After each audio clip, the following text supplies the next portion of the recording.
Shall we go? It's been weird past couple days. Yep. Okay. Today is our Finance Committee meeting on Thursday, August 19th. We will begin agenda item number 1, discussion regarding the room tax fund. Mr. Francisco. Thank you, ma'am. Our topic today came forth as a result of the council's recent action amending the code related to the room tax and adding an exemption for tribal governments. But that raised a larger question about the room tax in general and our procedures for administering it and kind of room tax code itself and the agencies that we subcontract with to administer the part. So back in 1980, the room tax was first passed by a vote of the people. And I'm gonna pass around kind of what the actual code says. And there's quite a lot of different sections of the actual room tax code. There you go. I have two.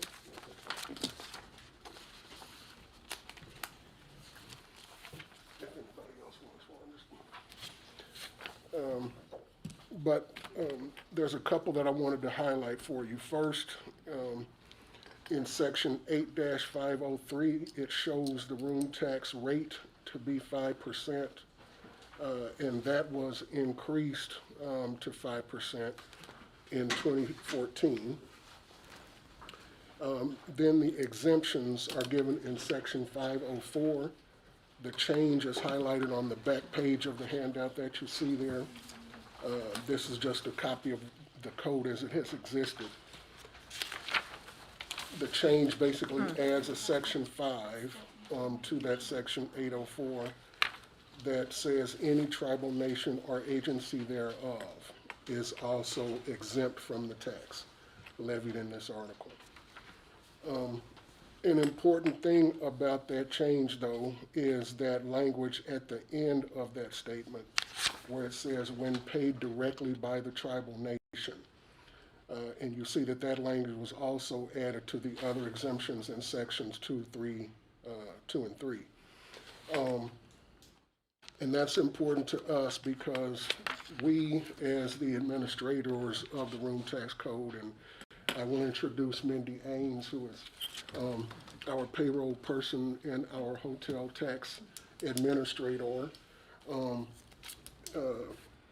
When the hotels, who are our agents for collecting the room tax on behalf of the city, have often been confronted by hotel customers and claiming an exemption because, for example, they work for OU, which is a political subdivision of the state. Well, just because you work for the government does not make you exempt from the tax. It is only if you are on governmental business, and it's actually the government that is exempted from the tax. So that language clears that up quite a bit, and we think it'll make it a lot easier for the hotels to administer that part of the code. And we'll be meeting with them to talk about all of these changes and all of that. We'll have a Zoom meeting with them here in the next week or two. So that's the change that was made.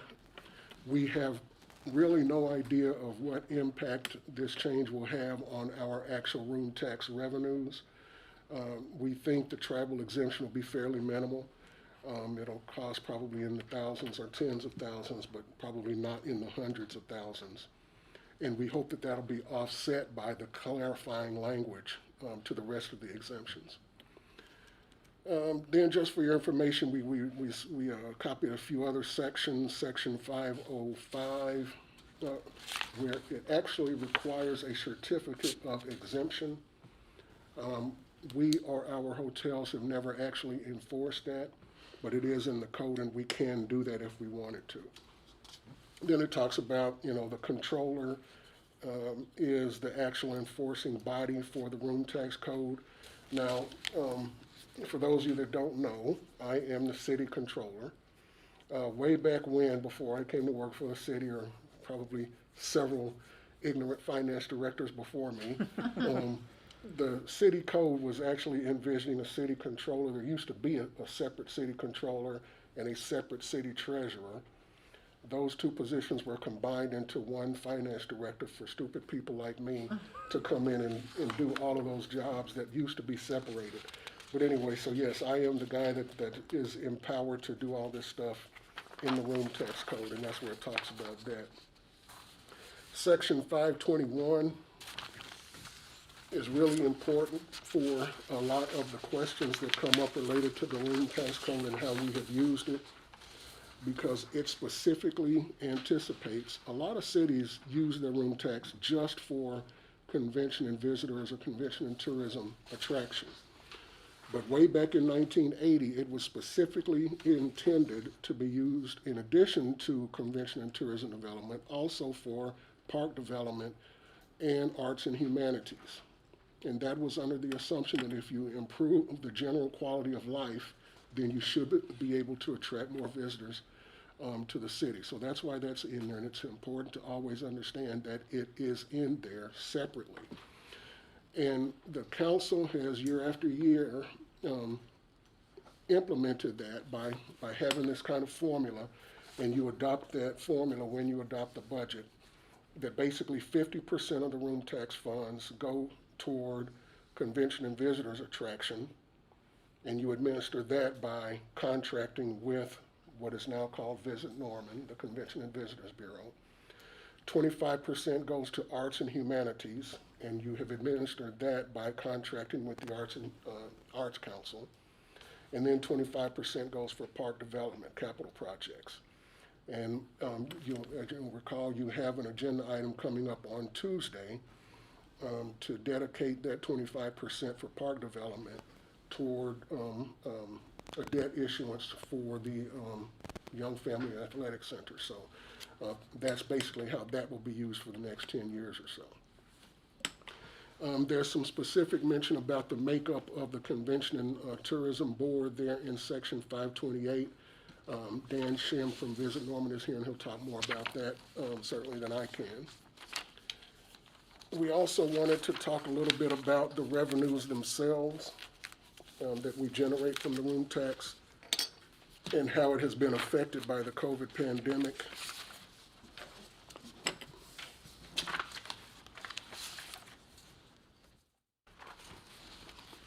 Thank you, sir.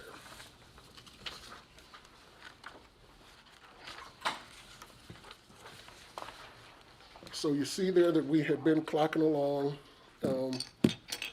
pretty steadily at about $1.9 million per year. Fiscal year 2018 is only went back that far just basically because before that we had, the rate had been lower. But we have been clocking along pretty steadily. But fiscal year 20, for the first half of that fiscal year, which is the end of calendar year 2019, we had been still clocking along pretty steadily. We had a good football season that year, and football seasons do impact heavily on our room tax revenues. And then come January, it started to tail off. And then it tailed off significantly, March, April, May, and June of that fiscal year. And then you see that that decline has continued in fiscal year 21. On the next page of that handout, you see that broken down by month for the last 4 fiscal years. This also shows the pattern that you see commonly throughout the year. During the summer months, which is, people taking vacation and that sort of thing, hotel taxes are pretty high. Norman's kind of unique in this because we continue with fairly high tourism revenues in September, October, and sometimes into November. And that's because of the impact of football on our local room tax revenues. And then it declines in the wintertime and tends to go back up in the spring, particularly related to commencement and those end of the school year activities. But you see also in the gray bar, you see what I was talking about where we were clocking along pretty good, July through December, and then just boom, it gets ugly. And where it gets really ugly is in May, of 2021 and June of 2021 compared to where we usually are. And then into this fiscal year, we're starting to recover, which you see in the July bar for fiscal year '22. That's what I have the arrow pointing to. We projected our revenues this year based on a 25% reduction from quote-unquote normal. So a 25% reduction from where we would have been like in fiscal year '19. We're a little bit ahead of that. Doesn't mean it's great, but it's better than we thought it might be. And what will be really telling is what happens over the next 2 to 3 months during football season. And I know that Mr. Shim will have a lot more to talk about that than I can, but we're just keeping our fingers crossed that we will have full stands during football season. We'll have good weather on those football game weekends, and we will have a lot of 6 o'clock kickoffs instead of 11 o'clock kickoffs. All of those things impact greatly on our room tax revenues and our sales tax revenues. If there's any questions about those things, I'll try to respond to them before I introduce Mr. Sham and Ms. Gavigan. Okay, so I did invite Dan Shim to come to talk about our relationship historically with the Convention and Visitors Bureau, now Visit Norman. And then he'll turn it over to Aaron Gavigan, who is the Executive Director of the Arts and Humanities Council, to talk about our relationship with them administering their part of the room tax. All right, thank you, Anthony. We were asked, or I was asked to come speak briefly just on Visit Norman's mission and what we did during the pandemic, what we're seeing as we move forward, how we use some of the CARES Act dollars that were allocated over the past year. So not knowing how many would be here, we just have hot off the press as our new visitor's guide. And Lee, I know you have one of those from yesterday, but anybody that wants one, please feel free. As Anthony said, we contract with the city of Norman using the 50% allotment of guest tax to market Norman to visitors. That 2020 that you see the gray bar, we were on pace to achieve some really good numbers until the pandemic hit. At that point, what I've learned is I will not wager any dollars on my prognostication abilities because Anthony and I talked, Daryl and I talked, we thought maybe football season we'd get back to normal, and it just, the world changed for much longer than I saw happening at the start of this. So I was not alone at all, but the revenue that we got was impacted drastically. The hospitality and tourism industry was the hardest hit throughout the pandemic. And so we wanted to get very creative. Typically we're marketing to conferences, conventions, leisure visitors, sports tournaments, things like that. During the pandemic, not only did the revenue dry up, but the desire to have visitors come in also dried up. So we shifted our focus significantly and wanted to see how we could help. And so during the pandemic, we worked with the city, the chamber, other partners, and made sure that we promoted our local shops and restaurants as best we could to make sure that they were surviving throughout this, so that now that the Delta variant's here, but for that brief window we had where the light was at the end of the tunnel, they're here to survive as visitors are coming back, and they're here for amenities and attractions that people want to come visit. So we worked on a running list of restaurants and their status. Are they open? What's their delivery status from March 2020 through June 2020 when the reopening started. So we supported Takeout Tuesdays, really marketed that, and instead of trying to get visitors to come and spend, we put some marketing dollars towards our local residents to make sure they supported. We collaborated with the city of Norman, the chamber, and NEDC on a stay-at-home bingo card, Reboot Norman campaign, the Mask Up campaign and mask or signage that was all around town. That actually won a statewide Red Bud Award for us, so that was a really well done project that we were excited about. Once again, collaborated with Jason and Parks and Rec on the Stay at Home Be Social concert series promotion, and then partnered to promote the sidewalk sale in the summer. we compiled and promoted online lists of outdoor dining, Sooner football watch parties, and different ways to support our local restaurants. So that was that shift internally. Generally, we want our focus to be more external to visitors and people that are bringing those outside dollars in. But here, we're just trying to do an all hands on deck approach to make sure our shops and restaurants were surviving. Post kind of first wave of the pandemic, we resumed our SEO, SEM campaigns. We've resumed our digital retargeting campaigns and even beefed those up with these CARES Act dollars. We've resumed our CVent listing, which is a kind of a portal that meeting planners log into and are able to say, hey, here's what I'm looking for as far as space and location and what I want and where would be a good spot. And so we're hoping that then enhances. And they're looking multiple years out. So 2022, 2023, 2024. So we know right now we're still seeing the business, the groups market, that is pretty soft. And so as we've resumed a lot of this marketing, it's gone towards our leisure travel. People have stimulus dollars in their pockets. They have a pent-up demand for travel. And so we wanted to take advantage of that. And we've seen that with this, the July room tax numbers bouncing back the way they have. That has been a rebound faster than we anticipated to start. Talking to our hotels, the groups market is still, as I said, it's still soft, but this fall is looking pretty good. We are keeping a close eye on the Delta variant.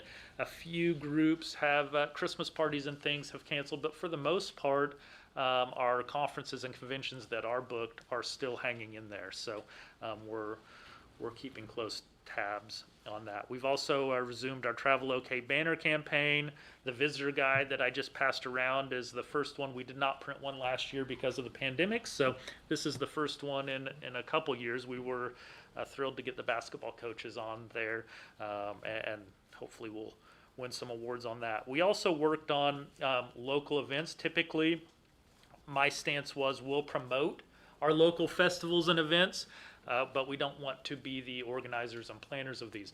We've shifted that mindset a bit, seeing how important getting traffic to our business districts is. And so we led the charge and partnered with groups on Restaurant Week. We just had our second annual Restaurant Week, did the first one during the pandemic. Saw some success there, and this one was even better, and we'll continue to have that as an annual event. I put on 4 pounds. It is all your fault. Thank you. There you go. Well, our restaurants, thank you very much, Cheryl. Next year we need to make it 8 pounds. So we'll double the advertising, so it's 8 pounds. We attempted a Boomer Bash pre-game tailgate before one of the first home football game last year, knowing that we wanted people to spread out. We had that in the Gray Street lot. That was unsuccessful. We just didn't have the traction there. The people that were coming didn't realize that with 20% capacity, many of them just came and went without doing any pre-game tailgating, and those that were there still wanted that campus corner experience. So we did not carry that on through any of the other football games, but we are going to attempt a Friday night Nebraska. We've not come up with a name for it yet, but a pre-game event where there'll be live music. We're looking at shutting down Crawford between Das Boot and Rusty's Custard. And so we'll have a tent with live music and other Party things. like it's 1971. Yeah. I like it. Yeah. But hopefully it'll have it. Shows down. Keep it in the closet for those. Yeah. There is not a hotel room in Norman for that weekend. Our football, we're seeing right now the first game, first home game, Western Carolina is a little soft. Usually that first game where it's not a big name school, rates will be lower, and it'll take until about that night before everything fills up completely, if it does at all. But the rest of the season is looking really strong there. So that'll be a Friday night event. What I would like to see eventually is every Friday before home games, we have a downtown sort of pre-party atmosphere that our visitors are coming to instead of going to Bricktown or some other place. They get their campus corner experience on game day. This will give them something else, and we've seen how successful Art Walk is, and so something with that feel to it where people are walking up and down the streets and all of that. We're also trying, we did an Oktoberfest last year. We're working with our breweries to expand upon that. That will be the weekend of the TCU game, and it'll be a Friday night event as well. It will be down by Stash in their little area, or on the other side of Lazy Circles, the Mercury. And so we're still working out the details there, but we're trying to just create some events to keep those dollars spent here in Norman prior to games and give people something to do that are from out of town. In East Downtown. In East Downtown, that's right, EDO. So yeah, we've got so many great breweries. I think 8 was the last count that I had. It's such a better brewing scene than most of the other surrounding communities, so we're taking advantage of that and wanting to do some neat things with them. And then finally, we shifted our team's duties and that little line on the job description, other duties as assigned. My 2 sales managers that are typically out working for sports events and conferences, they have been outstanding throughout this process. And when I asked them, hey, you can't do that anymore, but can you do this? Taylor's taken over our event planning and really worked to do that. Trent, we found out he has a videography skill set that we didn't know he had. So he had a drone with cameras on it and all this great equipment. So he has been doing our Out and About series in Norman. Out and About in Norman series. And so those are videos of local restaurants and shops and other things that just to promote, once again, our local establishments. With our breakout star, Kyle Allison. Yes, our board chair at the time was kind of the talent on that, and Kyle did a great job. Amish is our current chair. He's with Champion Hotels, and I don't know that he's as thrilled about being the on-air talent, so we may look at finding somebody else to do it or keep Kyle going there. But that also won a statewide Red Bud Award as well, so we hope you guys share those and have checked them out as well. So that's kind of what we've done throughout the pandemic, and it's not over, but I'm looking at it in waves. There was the shutdown period where nobody was doing anything, and then we've picked up some stuff again. We also have seen that throughout the last year and a half, we always knew sports, youth sports in particular, were recession proof. They have turned out to be pandemic proof as well. Many of them are outdoors. Parents are not willing to sacrifice kids' travel and activities like that. And so the business that we did see here, you see the yellow and the gray where we have the really low numbers. The bits that we do have, most of that is from our youth sports. Teams from Texas came up and participated because they couldn't. When Moore had a baseball tournament, our hotels were seeing business from that. Chickasha and their fields and venues, we get business from that. So that's why these Norman Forward projects will be so huge. So moving forward, we will work to fill those venues and facilities when they're not being used locally. So we'll work with the organizers to make sure that when there are openings, we'll get in tournaments. And in fact, we just found out, and the press release is not out yet, but I'll share with you guys, and it's a secret between us. We're not on air, right? We are. I know. The 2023 Beep Baseball International Tournament will be held here in Norman using the Griffin soccer fields. It's a blind baseball tournament. When there's not a pandemic, there are people from all over the world that come and participate in that. So really cool. We hope to bring many more things like that in as we get the Sports Commission and the Norman Ford venues up and running. So that's a very brief overview. I think I took more time, Anthony, That's than okay. you. You might talk a allotted. little bit about the Sports Commission and Yeah. the Tourism Improvement District. Sure. So several years ago, the state legislators allowed for some language in the Business Improvement District legislation to let communities create tourism improvement districts. We're calling ours a tourism marketing district. TI anything is kind of, we want to stay away from that for marketing purposes. So we are looking at letting the hotels assess a fee on themselves So it's like a business improvement district, and then they petition council to approve this special assessment district, and they then have a plan of how that will be spent. Our hotels, working with us, have decided that bringing in more sports tournaments and events like that, cheer competitions and swim meets and triathlons, whatever, is a great use. It doesn't, like a conference or a convention that has to be all under one roof.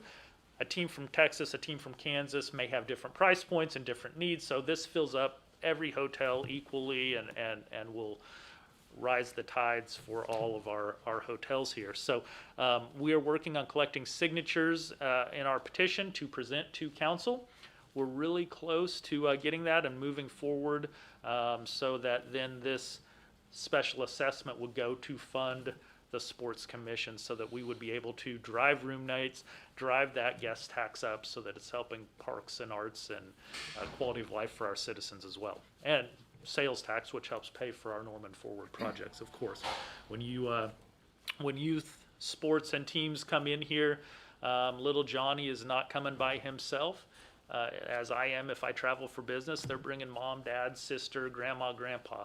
And so you're seeing a big impact of spending there. They're going out to dinner, they're going to the movies or Heyday or whatever when they're not playing, and they're shopping and eating and filling up with gas. So it's a really great opportunity for us. We're excited. Our hotels have jumped on this as well and see the benefit in it. So we'll be coming forward soon with that language and petition to council. Thank you very much. Thanks, Dan.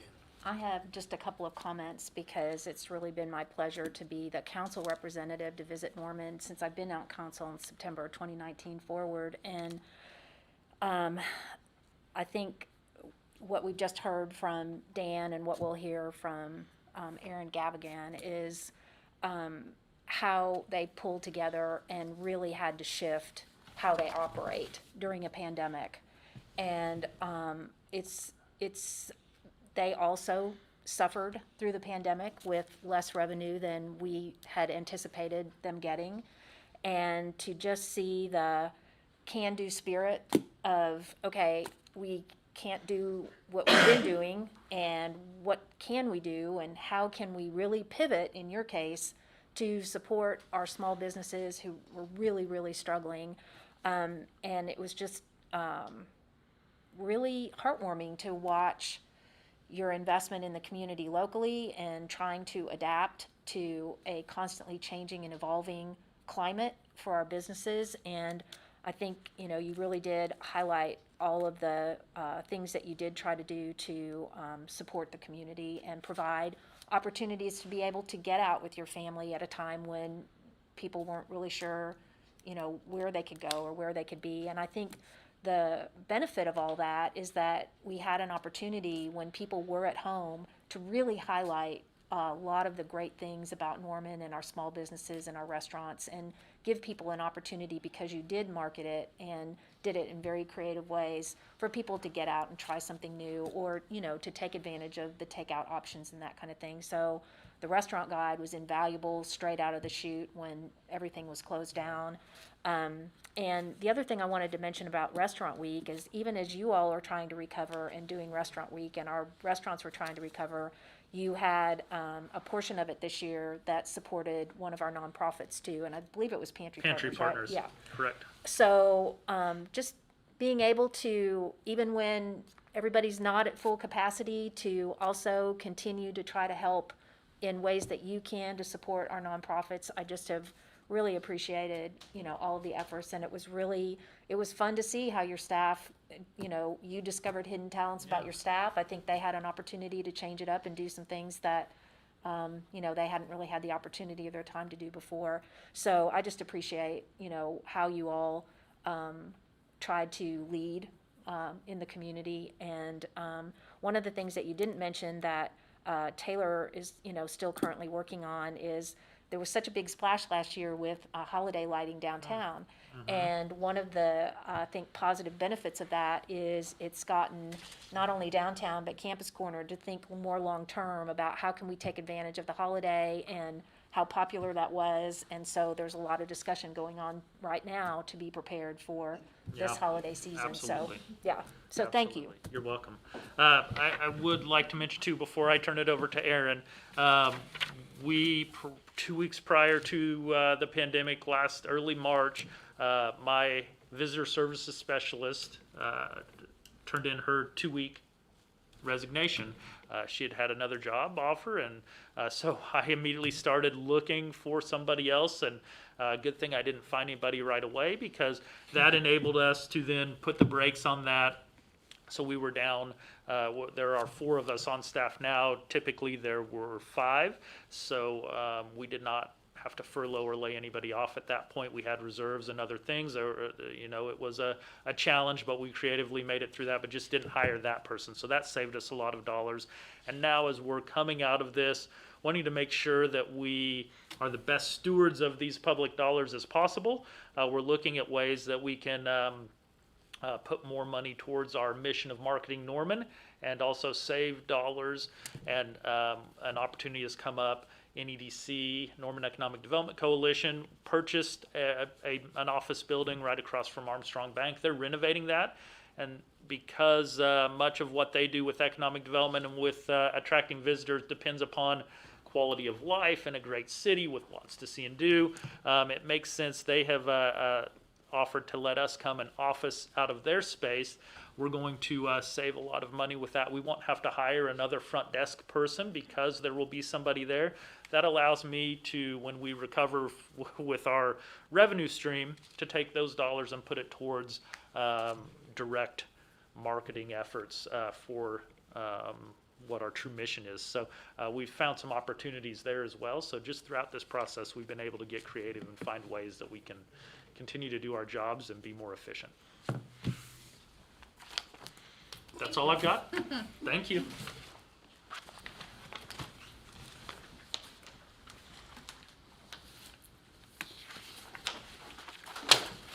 Hello. I am actually going to start with a little bit of history on the relationship between the City of Norman and the Norman Arts Council and the Hotel Room Fund. And I want to start with this because this is such an unusual relationship, and we're so grateful for it, and I think it is so great for our community. We are the only city in the state of Oklahoma that allocates a portion of its hotel funds to the arts. So I wanted to go through a little bit of the history of that and have you understand the impact of that in the community. So as Anthony mentioned, the proposition to create the hotel funds came around in 1980. When it was put to the vote of the people, it passed with just a hair over 50% of the votes, and 3,500 residents of the city of Norman voted for it, and it passed by 28 votes. Oh, wow. Wow. So that's how lucky we are that this got put in place 40 years ago. So that following year in June, we started our hotel tax grant program, and in that very first year of the program, the city allocated a little over $35,000 to the Norman Arts Council, and we in turn granted that out to 9 Norman arts organizations, $30,000 total in grants. That's important to remember to see where we've ended up. And then many of you in the room will remember that in 2013, there was a second vote to increase that hotel tax by 1%. That time, it voted in favor 71%. So you can see the difference. You can see how people really understand the impact of what these hotel tax dollars do in the community through Visit Norman, through the Parks Department, through Norman Arts Council. So today, after 40 years and the first allocation of the hotel tax funds to the Norman Arts Council, this current fiscal year, thanks to the City Council study session on Tuesday night and what will be hopefully approved next Tuesday, we will have $240,000 to grant out to Norman arts organizations. That will go to 22 organizations this year. So that's the growth of this over the 40-year history. Over the past 40 years, we've granted out over $4 million to arts organizations with the Hotel Tax Fund. And that is significant because of the economic impact that that has on our community. In 2017, we participated in a nationwide arts and economic prosperity study that Americans for the Arts produced. And through our direct participation in that study, we found that in 2017, we had $470,000 in hotel tax funds to the arts. And with that money, we had a combined audience in arts of over 1 million people in Norman. At least 370,000 of those people were from out of town. The arts in Norman support over 1,500 full-time equivalent jobs. And we generated in just that year $48 million in state and local tax revenues. So that's the impact of these funds. And then I just wanted to show you, for this current year, all of the organizations that will be receiving support from the Hotel Tax Fund. We have a really robust procedure for distributing those funds. It's been very carefully vetted. The city's approved of it. It's been the same process that's been in place for 40 years. We have an independent panel that reviews grant applications and makes recommendations to the Norman Arts Council Board, which then in turn creates our portion of the city funds, the budget that gets presented by Anthony in the overall city budget. So in the past couple of years, the things that we've done, and I have to say that our arts organizations in general operate on very thrifty budgets, and they're very good at stretching a dollar. And our arts organizations did amazing work throughout the pandemic. They, I feel like, led the way in creating virtual experiences for the community, and in some ways that even increased access to community members that maybe weren't able to come to events for whatever reason. I would point to the Depot in particular. They came up with a platform called Depot TV that once they invested in that, it was all of their virtual programming, and then they just shared it with the rest of the arts organizations so that we could all use that platform to create our virtual programming during the pandemic. And I think every arts organization that we fund had some form of virtual programming during the pandemic. We, of course, and had really scary times. we ended up looking at about a $360,000 deficit in arts funding when the pandemic came through. And of course, the city of Norman was so great to step up and help us with that, and even provide some emergency support to the arts organizations. So that was really instrumental, I think, in us keeping our arts organizations alive, because it's looking to the future. It's looking back to what these funds can do when we're back to normal. And like Dan said, we see the light at the end of the tunnel. It's getting a little further away, but we'll be back there. We know we will.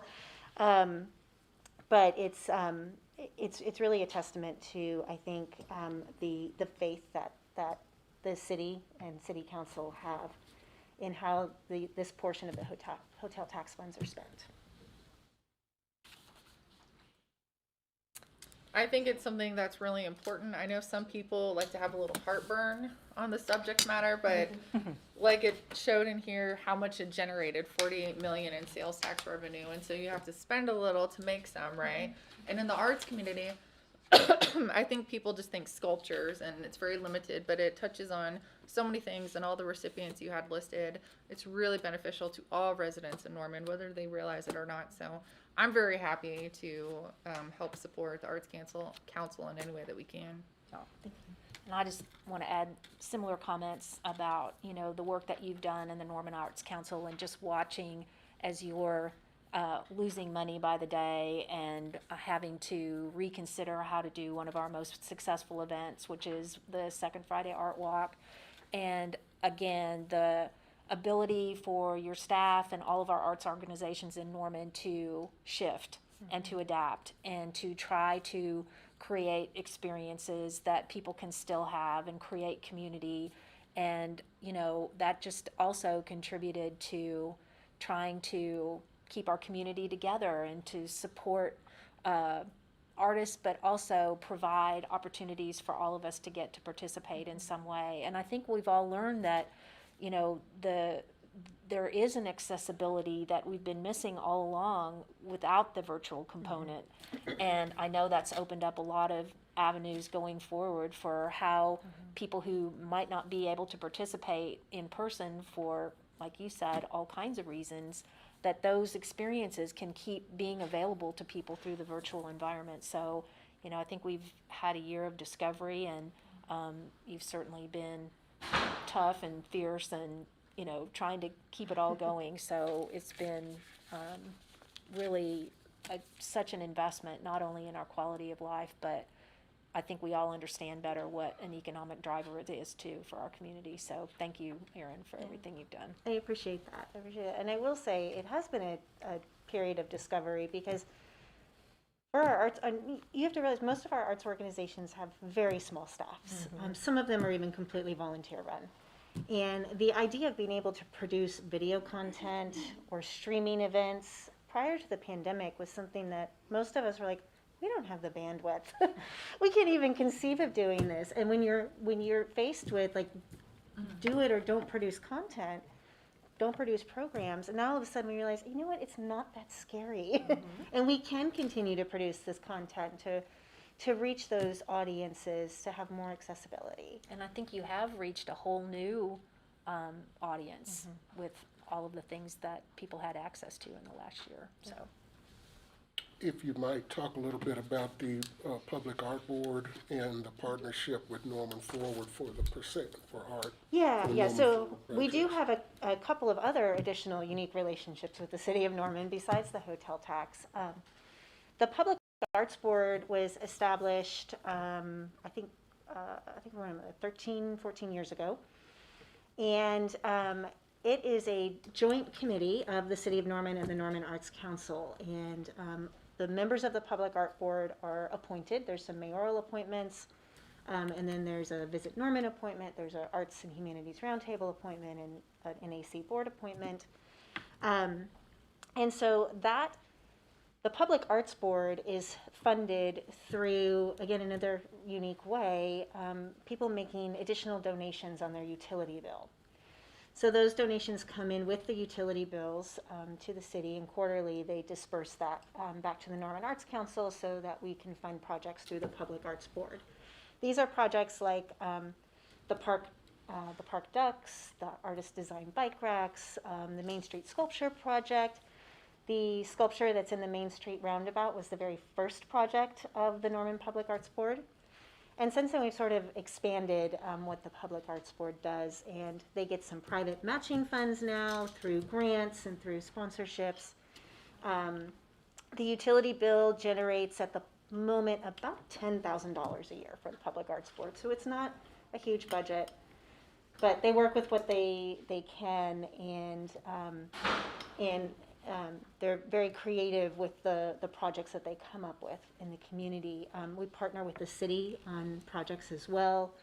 The Artful Inlets Project, which is the project that's artist murals on the ground around the stormwater inlets around downtown.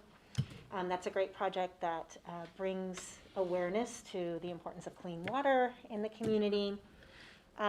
We're working on another project with Sean and his team to hopefully do a similar sort of surface-based murals with the Porter Corridor.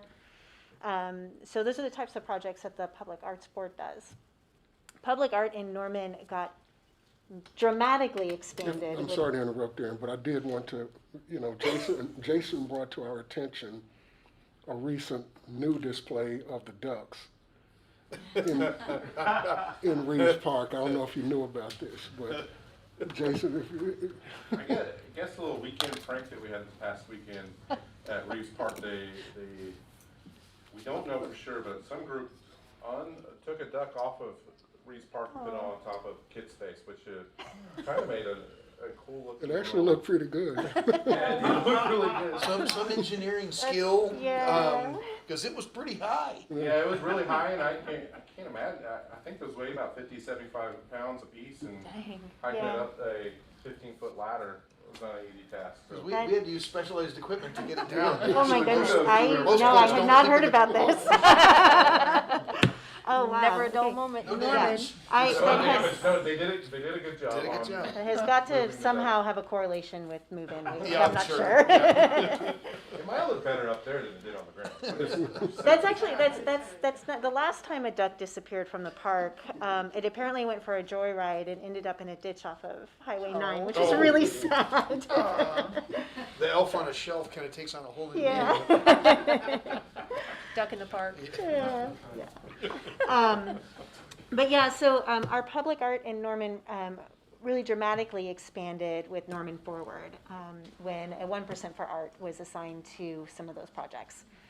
And this has allowed us to put in place the largest works of public art that we've ever had in Norman. Really significant pieces. Our very first project was a $100,000 art project. We'd never done anything that large here. And that it was at Westwood Swim Complex. And we are working through those projects right now. We have 5 of them complete at this point, and several more coming online in the next year, year and a half. So we're really excited about that too. And that to manage the public art projects, we actually hired another full-time staff person. We hired Debbie Williams, who we're so fortunate to have in Norman because she developed the Art in Public Places program for the entire state of Oklahoma, and had retired from that, and we called her out of retirement and asked her to really help us with Norman Forward, and she's been fantastic. And so we're doing some really amazing projects with that. We've got some of our biggest projects to come yet with Norman Forward that we're working on now. We're really looking forward to the Young Family Athletic Center, the Senior Center, and again, working with Sean and his department on getting Norman Forward funds to enhance the James Garner Phase 2 extension project too. So we're doing really exciting things with public art in Norman, and so that's been a real area of growth with us over the years. Madam Chair, I don't know if Aaron knows yet. One of the things we've been working on with Mr. Olson and his team and Ms. Cynthia Allen is the development of what we believe will be a huge attraction by way of tribal celebration grounds at Saxon Park. And we're getting close to the point we'll be bringing to committee or council and study session what that opportunity looks like in the participation of 8 tribes in the area to participate in its design and development. And what staff had kind of kicked around is what a great opportunity for what we believe would be the biggest, coolest Native American art piece maybe anywhere in the state of Oklahoma. It would just be a great place for a big giant piece of public art, and in the tribal celebration grounds it would have to be the coolest piece of Native American art anywhere in the state. So we're getting close to being able to bring those conversations forward and start putting some things on paper that get start firming things up. We've got some generic budget numbers, and we'll be meeting again with our tribal neighbors to see how quickly we can advance that conversation. But great, exciting times in the world of public art here in Norman.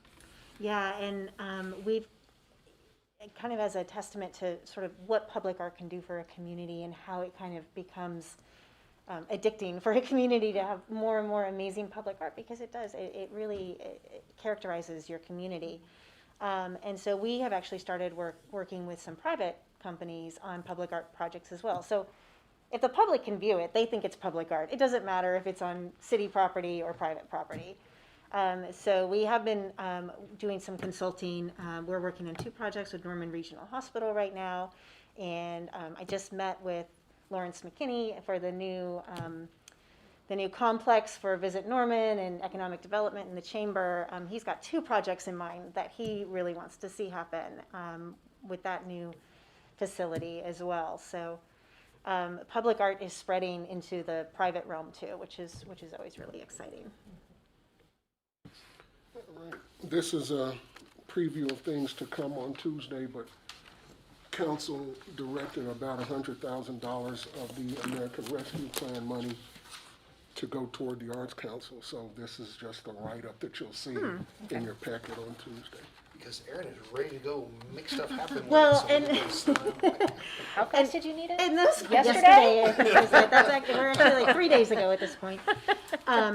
Those funds actually will go to bring back our hotel balance to where it was pre-COVID, and actually where we were able to end up with CARES Act funding last year.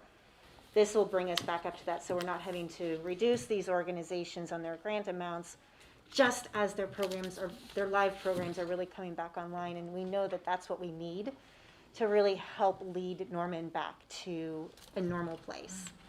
We did, every year we hold a forum with city council members and the mayor and before our Norman arts organizations. We had that forum back in March of this year. We had it in person, and it was really significant because the year before, when we had it in person, was literally the day before the city shut down. And so we had it in this March, back in person, and somebody asked Mayor Clark, how do you see Norman Arts helping with the recovery of the city of Norman after COVID? And she said, we expect you to lead the way. And so this is so significant in us being able to do that, to really get those Second Fridays, Norman Music Festival, get kids back on stage at Sooner Theater, Jazz in June, and some of these programs have started to come back, and it's been really exciting. When we had that first art walk in May in person, I mean, there were just tears of joy everywhere. Everybody was so happy. So we are so grateful for these funds, and like I told Councilmember Hall and Mayor Clark after the meeting, I said, we will do you proud, we promise. You already know that. Yeah. All right, is there any other comments or anything? That's all we had. Thank you. All right, well, thank you so much. All right, item number 2, financial update and discussion of the revenue expenditure report. Mr. Francis. And I will just try to respond to any questions that you have. We're obviously very early in the fiscal year. Sales tax has continued to be well above projections. We hope that will continue. We're kind of reverting to the mean, but if the mean is that we're going to be up 15%, how cool is that? Yeah. So we'll just continue to monitor it and hope for the best. usually around the 6-month mark when that's when we start feeling a little more comfortable with how either conservative or aggressive we were in those revenue projections. And a lot of our volatility does happen between now and the end of football season on the hotel bed tax side, the sales tax side, just based on the opportunity to put 85,000 bodies in the stands 6 times during that window can make or break revenue projections. So we celebrate when we get good news, but we just recognize that there's still so much road ahead of us where it can turn sideways, but we'll take the celebrations anytime we get them. And surprising, but welcome. Right. Yeah. Good. All right, no further discussion. Item number 3, submission of the report on open positions. I don't believe Ms. Hicks is here, but we are close, I believe, to hiring a communications person. Our new chief communications officer, going through the pre-employment physical and all that kind of fun stuff. Great. We'll have a house up for sale, and she and her husband will be heading our way here in the near future. So keep you posted. Want to make sure she has the opportunity to announce that to her boss before we announce her to the public. Wouldn't want to shock anybody out there on social media. So Sure. She'll let us know when that communication has happened, and then we will introduce you to our new one. We think we hit another home run. Yeah. Great. Sounds good to me. All right, item number 4, miscellaneous comments. I have none. I feel all loved up with art right now. I know. I just want to paint something. All the good things. All of Go the peop- shopping and buy art. That's All what I'm. the, all the people that make it fun to Yeah. live here. Exactly. Yeah. All right, then this meeting's adjourned. You run a heck of a meeting, I Madam Chair. My tried. gosh.